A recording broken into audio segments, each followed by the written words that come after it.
I'm probably one of few people I know that didn't get into wrestling until I was like a teenager. So I didn't start watching wrestling until 2007, 2008. By that time, I was 13, 14 already. And I didn't watch WWE. I watched TNA at first. And the one wrestler, I remember the segment that drew my attention, like maybe put down the remote and like, I need to watch whatever's about to happen, was Awesome Kong. Like, Awesome Kong was my first favorite wrestler ever. And it's because she just beat the piss out of like the beautiful people. And I thought this was the greatest thing I've ever seen in my life. Like some large black woman beating up a bunch of like blonde bimbos and whatnot. Yeah. This is like, I'm going to stop what I'm doing and hope that this continues. And then when that segment was done, I remember it was like the Motor City Machine Guns and LAX or something. Like, whoa, hold on, what is it? What? Yeah. Throwing this away. What is this? I watched that, and then Angle came out when he was just new, and him and Samoa Joe are just beating the piss out of each other. I'm like, this is the greatest thing I've ever seen. I thought this was like, this is not WWE. I'm going to watch this again next week. Yeah. And there was Awesome Kong again beating the hell out of the beautiful people and the Kurt Angle again, and I just got hooked after that, and then I expanded more into WWE at the time. And I think the big thing going on right there was like Edge and Undertaker, like Orton and Cena was just picking up. Or Cena just came back from the Rumble. Right. And I didn't know any. I knew what John Cena was, but I didn't understand what John Cena was. Right. And I just started, I got hooked, and I got hooked hard.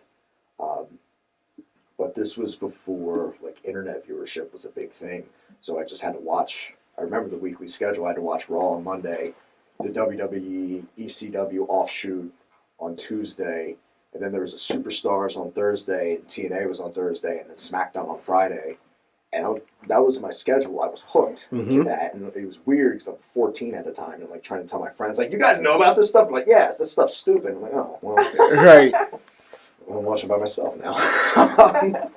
Well, that's awesome that it was Impact. It was kind of TNA that hooked you and not WWE. Yeah, that's interesting. Yeah, and I remember me, Rob, Ken, and McBride went and did the AEW extra work for a full year when they were here in Baltimore, like 2019. And walk around and see all the names. Like there's Omega, Mox, and cool. And I saw Awesome Kong there, and I was like, it's her. Yeah.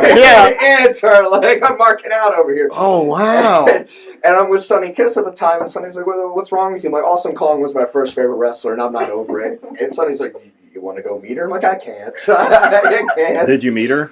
No, I didn't. Oh my gosh, Joe! I ran away. I marked out too hard.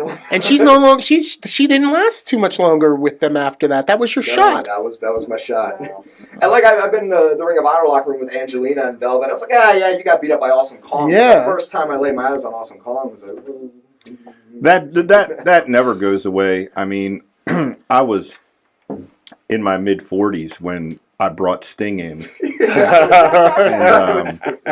and as I was like thinking, man, I could probably slip out there and schoolboy him and get a win while he's talking. I wonder how.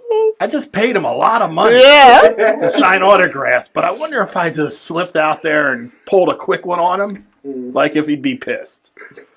I didn't, obviously. Obviously. Like so. That was probably like the first like starstruck moment I really had. I mean, it happened 2 years ago.